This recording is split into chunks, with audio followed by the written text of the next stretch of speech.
Los lunes tenemos también la participación de Claudia Villegas. Claudia, que es directora de la revista Fortuna, reportera, maestra de periodismo y que conduce los martes y los viernes el programa Economía Social a las 8 de la noche. Así es que saludo con mucho gusto a Claudia. Claudia, buenas tardes. Buenas tardes, Julio. Un saludo a todos y a todas. ¿Cómo están? ¿Cómo van de calor? De veras, ¿qué sucede, Claudia? ¿Qué vamos a hacer con todo este enorme calor? Pero bueno, ¿qué nos tienes en esta ocasión, Claudia? A propósito del calor, querido Julio, pues ya pasaron 4 días cuando estábamos en el momento más crítico de la ola de calor, 38 grados, en algunos lugares más. Y hace 4 días estábamos platicando aquí, Julio, y tú lo analizaste en tus espacios sobre los apagones de la Comisión Federal de Electricidad.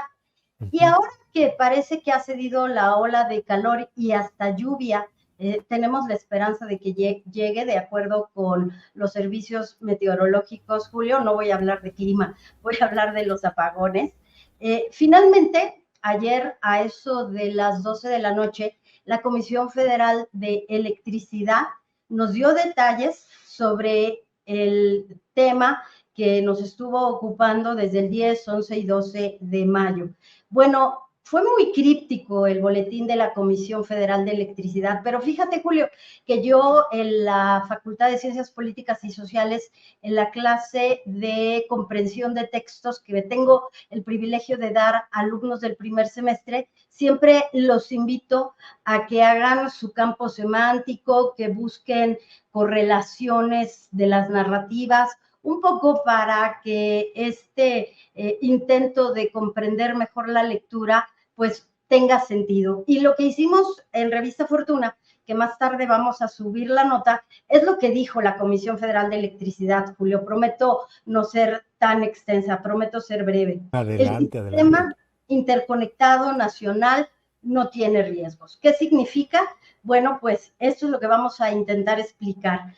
Luego de que se aseguró que se han sostenido reuniones técnicas con el Centro Nacional de Energías, que es el que se encarga de distribuir la electricidad, el CENACE, bueno, pues los días 11 y 12 de mayo, pues no hubo impacto en el suministro interconectado nacional, el famoso SIN, y que funciona de manera normal, Julio, y que siempre ha funcionado de manera normal. Entonces aquí nos enfrentamos, Julio, a una disonancia cognitiva, porque todo esto sucedió mientras en redes sociales se presentaban fotografías, veíamos ciudades oscuras, una ola pues de comentarios, Julio, sobre la necesidad de corregir a la luz de todos estos acontecimientos lo que se ha hecho mal con la reforma al sector eléctrico, desde considerar a la Comisión Federal de Electricidad el eje de la administración de la soberanía energética, muchos memes, muchas burlas, muchos chistes, Julio. Ahí tienen su soberanía energética, nos decían, pero lo que quiso decir la CFE, en otras palabras, es que no hubo problemas con la transmisión. Y algunos datos, Julio. La demanda máxima en los días de apagones fue de 47,234 megawatts. Esto se mide en megawatts. La demanda máxima que se ha enfrentado en el sistema eléctrico nacional es de 53,000. Y ya sabes que el SENACE dijo que como la reserva era menor a 7%, entonces tuvo que comenzar a mandar estos sistemas de emergencia, pero no fue un problema ni de generación de electricidad ni de transmisión. Es decir, salió de la competencia de la Comisión Federal de Electricidad. Pero ahí viene lo bueno, Julio, porque no hubo entonces un problema de saturación. El periodista acucioso se preguntará entonces qué pasó. Esto casa con la versión que el SENACE había dado a conocer durante los primeros días o las primeras horas, porque el SENACE, a diferencia de la CFE, sí salió a explicar, porque ellos son los responsables de la distribución. Habló Julio de un evento atípico.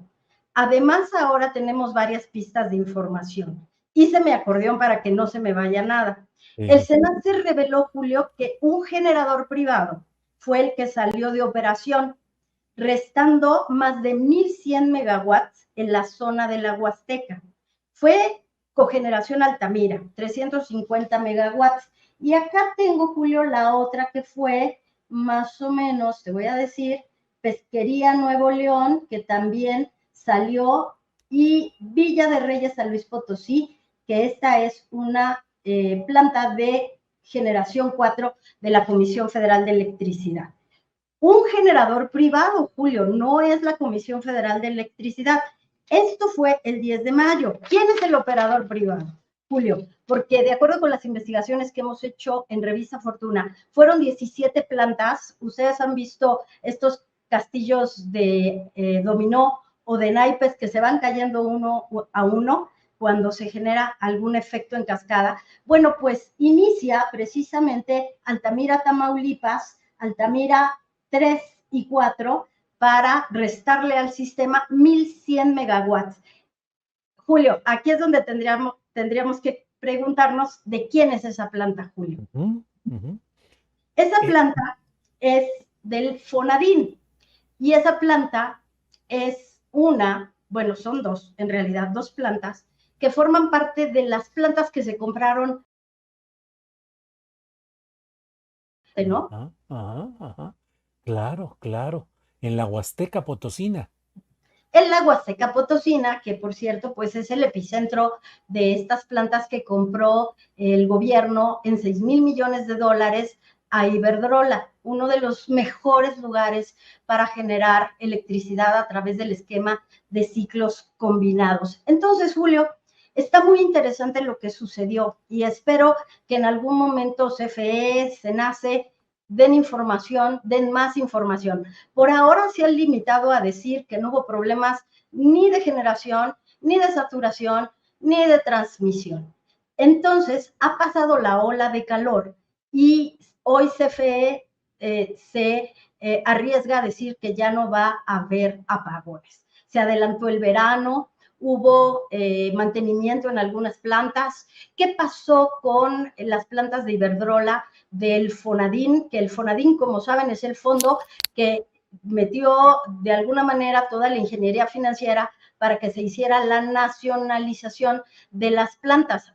Ha habido una emisión de deuda, que son, bueno, unos esquemas híbridos, deuda capital, certificados para financiar esta operación. Lo interesante, hay otro dato, Julio, es en febrero, cuando México Infrastructure Partners, encomendado, bueno, apoyado por el Fonadín en la estructura financiera, el que se responsabiliza de la nacionalización, entró en operación con las plantas. Fue curva de aprendizaje.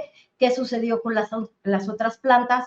Porque este efecto en cadena fue el calor, sí, pero yo lo que he estado preguntando, Julio, estos circuitos, estas plantas de cogeneración, estas plantas, más bien estas plantas que están generando electricidad, bueno, pues están acostumbradas, bueno, no acostumbradas, sino que tienen la posibilidad de generar electricidad a muy altas temperaturas. No fue un problema de transmisión, no fue un problema desde la operación de CFE. Entonces, ¿qué sucedió, Julio? Pero interesante que sea la curva de aprendizaje y estas dos plantas de Fonadín, que son las que inician toda, pues, el castillo de naipes, Julio.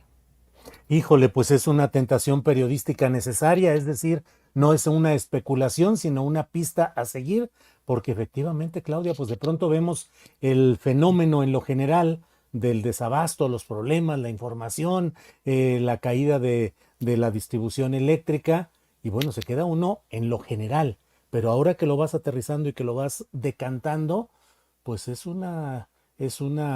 iremos viendo qué es lo que sucede ahí, qué es lo que, porque es pues interesante desde el punto de vista periodístico, Claudia.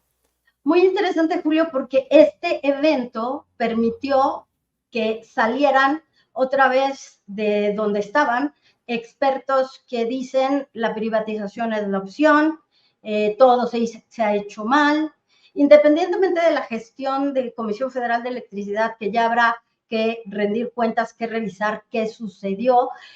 Creo que las plantas que entregó Iberdrola por $6,000 millones tenían que haber estado impecables porque costaron mucho, porque habían venido, yo no recuerdo, Julio, no sé si tú, que hubiéramos visto en los medios en los últimos 4 años algún apagón de estas plantas porque las operaba un privado, porque los privados las operan mejor, ¿verdad?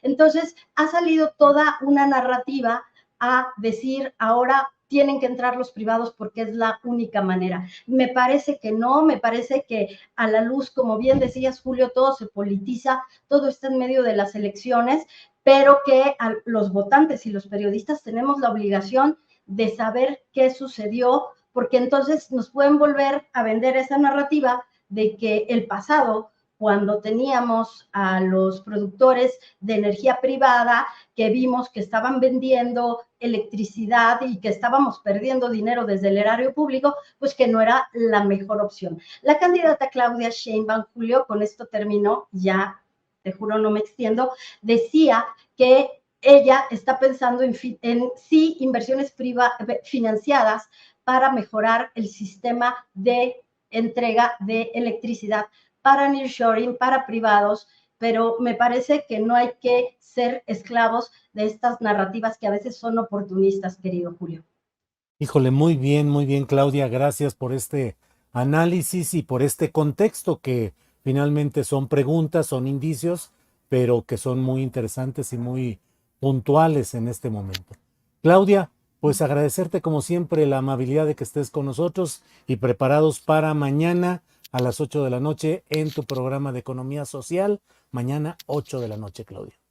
Y seguimos con el tema de la electricidad, Julio, por si nos quieren acompañar a las 8 de la noche.